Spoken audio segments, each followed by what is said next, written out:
من یک چیز گفتنیم که توجیک از مادر تولد می شود، رهگرد می شود، گوشتین سر می گیند. خونش دا داشتگی باشد، اول قشلاق دا، کوچه دا، بعد میدان های نوروزی دا، معرکه ها دا، بیگوشتین ملی یگان معرکه نمیگذارد. اقل یک گوشه دا میبرن و 4 تا کودک گوشتین میدازن خرسنده میکنن. اساسا خلق تاجیک گوشتین این در خونش، در وجودش دریافتگی. آنها رو سوالای پهلوان ها میگویند، زیرا در یک اوج پدر و 5 نفر فرزند با گوشتینگیری نام برآوردند. سال گذشته در المپیاد شهر پکین به رسول باقی میسر شد که سزاوار جای سیوم و مدال برنجی مسابقه گردد. و راه تا پکین چگونه بود و چگونه این دستاورد به او میسر گردید، سخن در این باره است.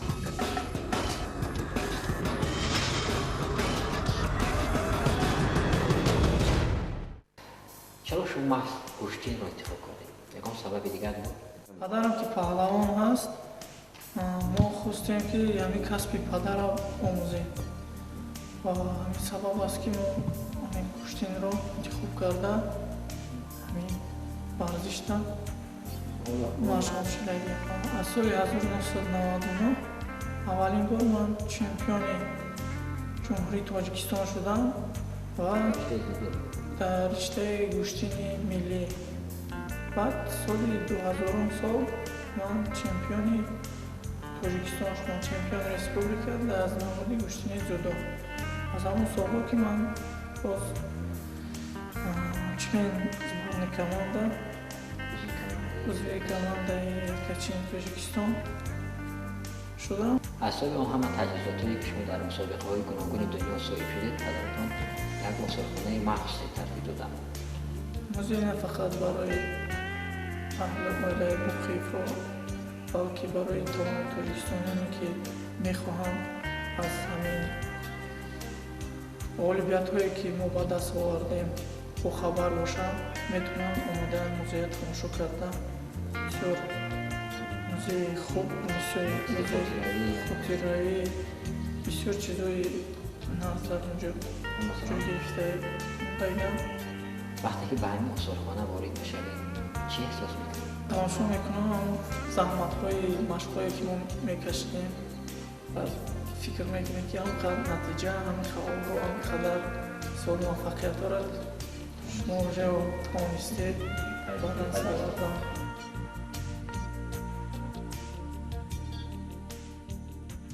فرزندوم خودم همش اینستیتوت تربیت جسمانی تمام کردگی، همش. من گفتگیم که مکتب شما اینستیتوت فیزیکولتور.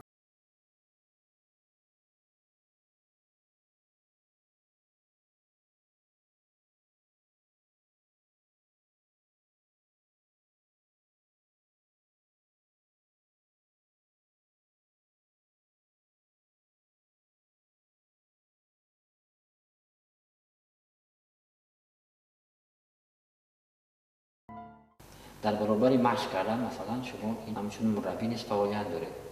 چند سخن راجع به شاگردان این مکتب میگفتید؟ آیا هستن افرادی که در آینده میتوان با آنها امید بست؟ کدام ساحه‌ای را کار نکرده باشه، شما باید اون ساحه همون نمود همون چیزا باشه شما دوست داری و تحت دل کنی. خب یعنی تو دوست نداری؟ تو دوست نداری، تو خودت تحت دل مهنت نکنی، تو با موفقیت‌های بلند نمیتونی رسید. همه چیزی که ما مهیا میکنیم برای ورزشکارا ما با قوای خود میکنیم، با قوای خود، پدر، برادر، یار، دوستا. از دیگر ناحیه غازی ملک، از شهر توس، قبادیان، از شهر دوشنبه، از حصار، از ارجنکیزآباد، از غرب ورزشکارا میبیاین، پدرشون میبیارن فرزنداشون. همینجا در ما خونهشون کردگیم، گسیمیزی همینجا استقامت میکنن، خوراکشون مهیا کردگیم. اینجا سپورت زال نزدیکی اینجا مکتب میانه هست، اونجا میخونن، همینجا میستن و مشق میکنن.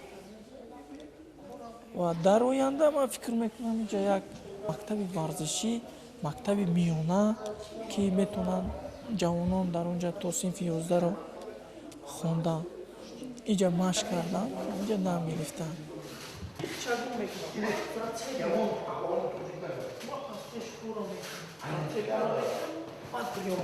سال 2005 در مسابقه جهان من در چمپیونات جهان اوید با گشتنی قرش که در شهر تاشکند شده گذاشت، شما چمپیون جهان شدید در همین رشته ورزش.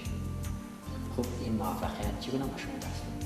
من یگانه مقصد داشتم آبرو را، آبروی خودم و آبروی ملت تاجیک در جهان برداشتم و من برداشتم. حسیاتی که پهلوان ازبکستان در ازبکستان آزمایی دارد، البته این یک حسیاتی که باید نمیخواست که اولمپیاد را دست دهد و دیگر با من فکر میکنم من بهتر و خوبتر از این پهلوانان تیاری دیده بودم.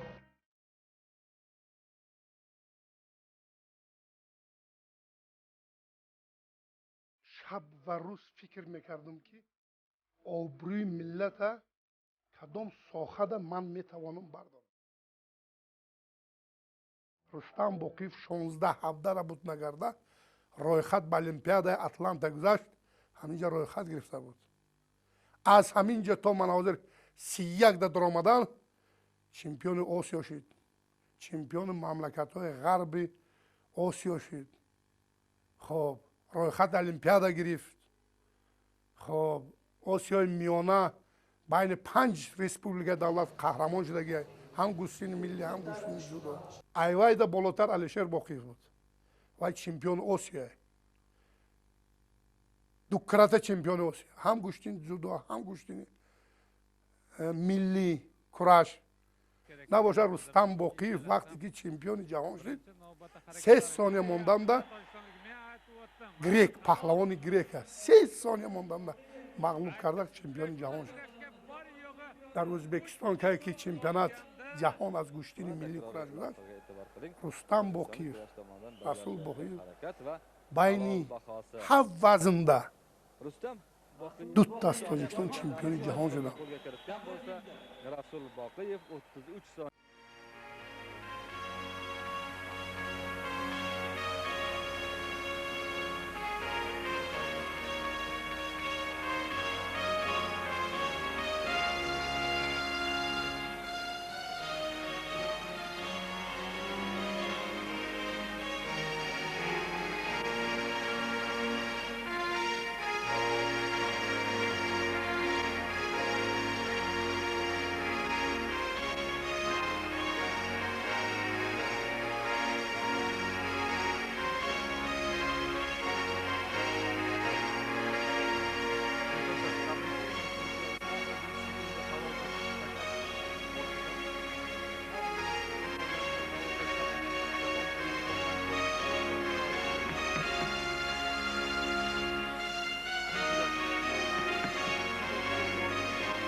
یک خیلی روبرو سخن کردن که این نمود گوشتین کورش این گوشتین ازبکو می باشد.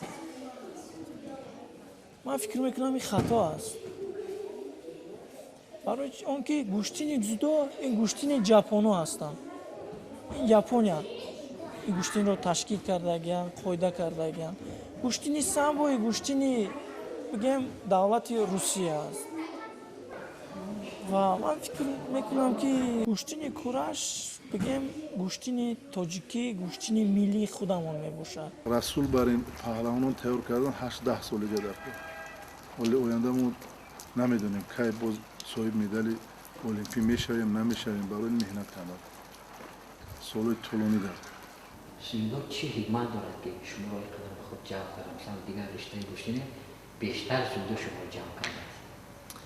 بله، جودو نه فقط این گوشتین است، بلکه این تربیت میکنند هر یک انسان را که با حریفی که گوشتین میگیری آزمایی میکنی، تو اون را اولا باید حرمت کنی.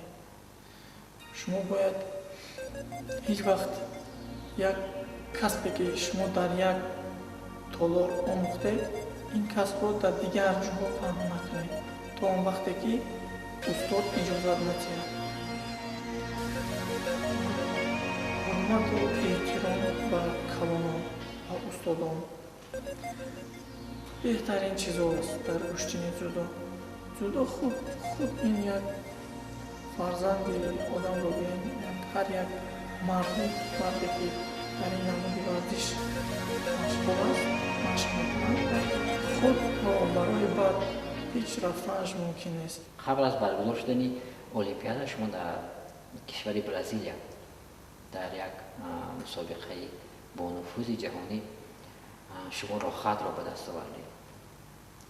این راحت چگونه به شما میسر شد؟ مثلا آیا باوری داشتید که آن محض شما صحیح میشوید؟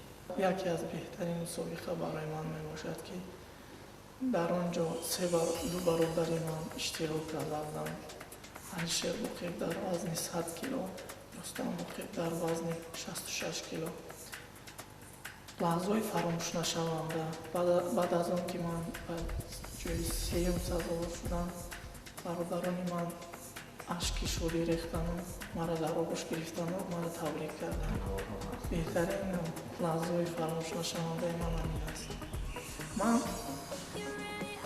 آرزو میکردم، حواس میکردم که هم خیلی روز شود که هم خیلی برادرای من هم خیلی مرا تبریک کنم. اشک شادی ریختند. من با آرزوی خود رسیدم.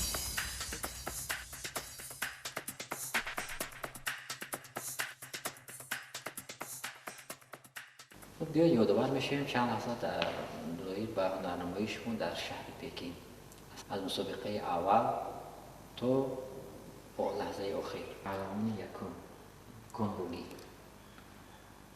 کنگوگی ما درباره اون یگان معلومات نداشتیم و من اولین دقیقه وقتی که من خوزمایی میکردم من میسنجیدم که این پهلوان چه هنر دارد و چه خیلی و چه خیلی گوشتین گرفتنی هست با من. و در اولین دویم دقیقه من به هم معلومات مشغول بودم. وقتی که من معلوماتی که به من در کار از من گرفتم ایده خود را استفاده بودم. و هر یک ورزشگر یک حیله را فقط استفاده بودن نمیشه. هر یک ورزشگر را باید شما هر خیلی بکنید، تیار کنید خودتون. همین اصولی که با پهلوان اوکراین استفاده بودید مثلا قبلا ما خیلی کم دیدیم در شما. این نتیجه زحمت‌های کی بود؟ همین اصولی که من استفاده بودم این اصول رو من دیگر مسابقه استفاده نمی بودم. مخصوصا برای این بازی المپی تیار کردم این اصول رو. و خیلی یادم کرد که با پهلوان اوکراین و پهلوان خیتای همین اصول کردی و طریق ایپون من خیلی برآمدم. دویم схватка пурқувваттарин чемпиони Европа 2006 2007 Украин буд ки вай Россия паҳлавони Россия мағлуб карда Расул Хати баромад. Лекин охирон дақиқада Расул ба ҳилаи ипон паҳлавони Украина мағлуб кард.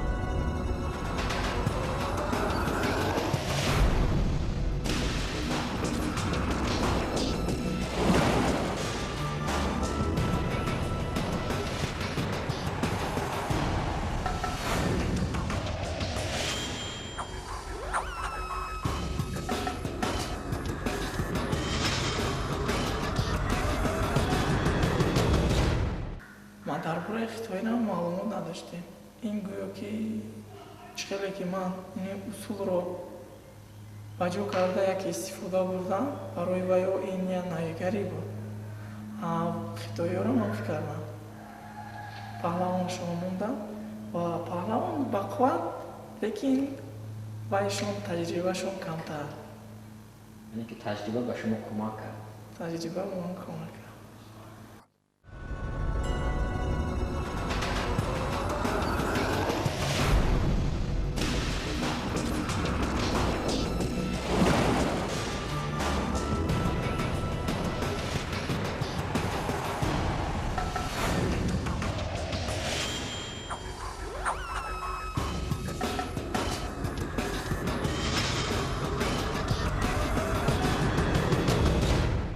рақибони ман аз давлатҳои тараққӣ карда дар ҳамин намуди гӯштин буданд ва дар вохӯрии нимфиналӣ бо паҳлавони Корея ман вохӯрӣ кардаму ба хатогӣ роҳ дода аз усули сари китф ба оценкаи вазари ғолибиятро ай даст додам.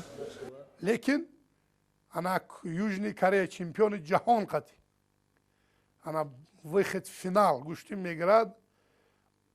Аввал Расулда огоҳӣ метиҳам, баъд бо як огоҳӣ метиҳам, охирон 10 сония монданда Кореягида огоҳӣ метиҳам. Як огоҳии судя қати Расул мағлуб шуд.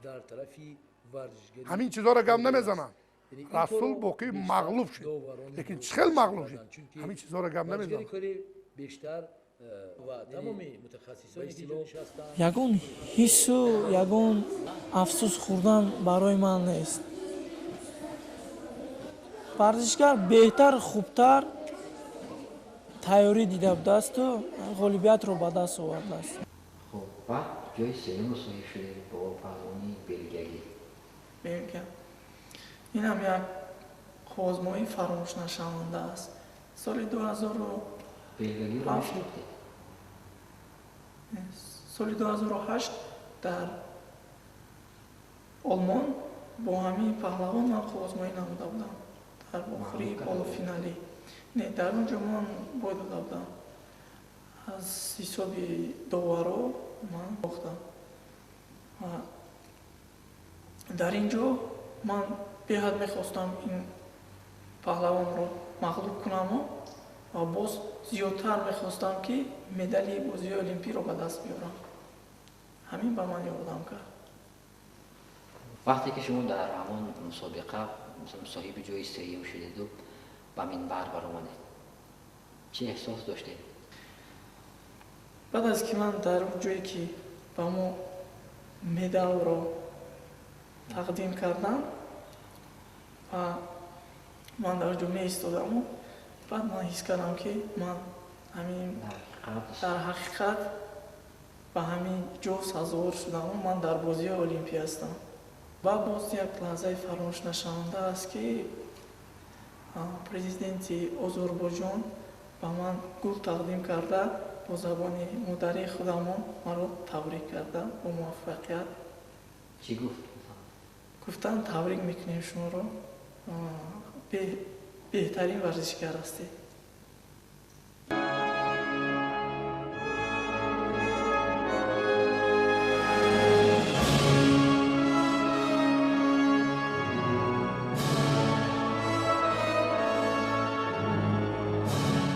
اگر رسول مدال برنجی را گرفت من و اویلم بودیم در همه خانه‌چه‌ای که من دم میگیرم هر دو هم دیگر آغوش گرفته گریه کردیم. امروز فرزند ما در همه کل جای آبروی ملت تاجیک بردار قهرمان نشان داد. گودک باریم اویلم خطی گریه کردیم. هیچ این فراموش نشونده. الهیم همه فرزند تاجیک در بیتیادو همه خیلی قهرمان شوند، لیکن این آسان نیست، با آسانی نآمده است. من قطعی همه خوجاینم بودیم، شتگی بودیم، همون یک کابینتی معده دوران هم سه برای مدال برنجی. وقتی کردیم دیر گذشته شد است که همه خود وای شدیم ای نگاه کنیادا. بعد آخر یک زنگ شد تلفن همه معلم برداشت که بعد گریه شد. من فرزندان قطعی فخر میکنم که فرزندان من آبروی ملت تاجیک در دنیا مشهور کردن. بین 205 مملکت ده قهرمان پرچم تاجیکستان برداشتن. این یکونیم آدم که رسول باقیف از گوشتین جودو در دنیا ملت تاجیک شناس کرد که تاجیک هست، بود و میماند.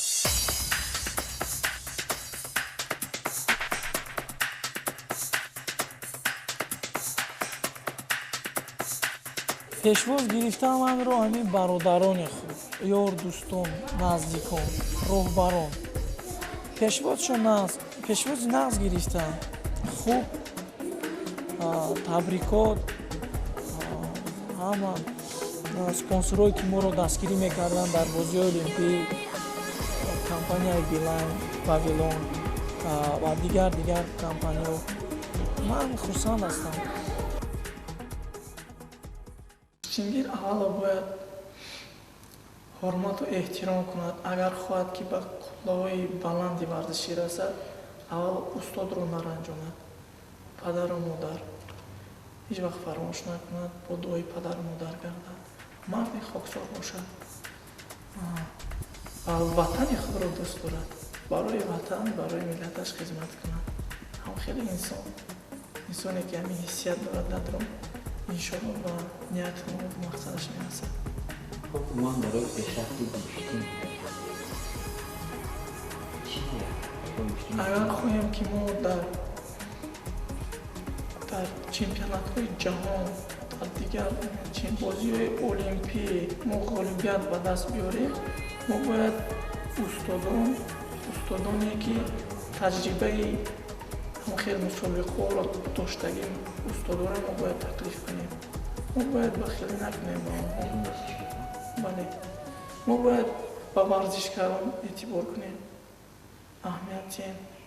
برای اون که ورزشکاری که در دنیا آزمایی میکند او البته باید 1 سال در 2 بار از نظر دکتر گذارد که سلامتی خود رو سنجد. اول برای ورزشکار این سلامتی است. ما باید از دیگر دولت‌های خارجه مربی‌ها رو تکلیف کنیم با تاجیکستان که با هم خیلی ورزشکارا با جوانان کار کنند، سر کار کنند. تجربه جهانی رو تیاد. تجربه فقط ریسپوبلیکای خودمون رو نه.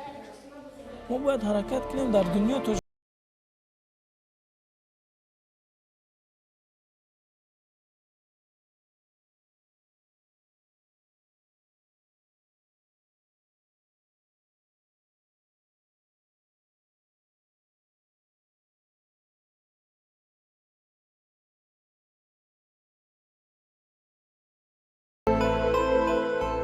اولین نقشه من، نیت من انشاءالله در چمپیونات جهان که در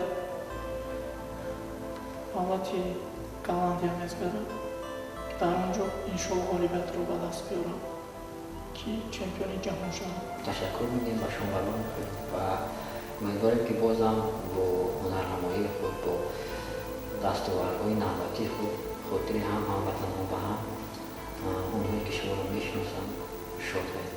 تشکر با شما برای صحبت. شما را بخیر. سلام باشید.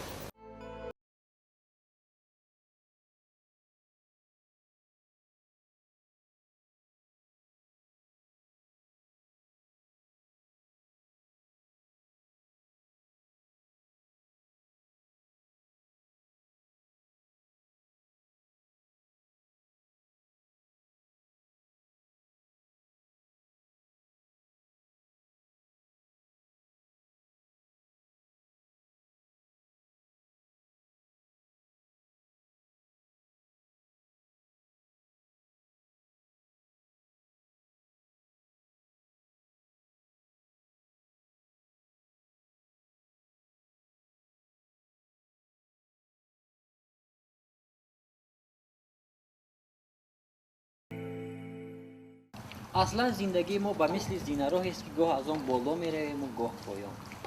و صحبت ما با رسول باقی در اون روز صورت گرفت که او را سفر نوبتی شهر مسکو در پیش بود و او بازم می‌خواهد که بیشتر تمرین کند تا در مسابقه نوبتی، در چمپیونات نوبتی که در کشور گالندیا برگزار می‌گردد موفقیت بیشتری به دست آورد.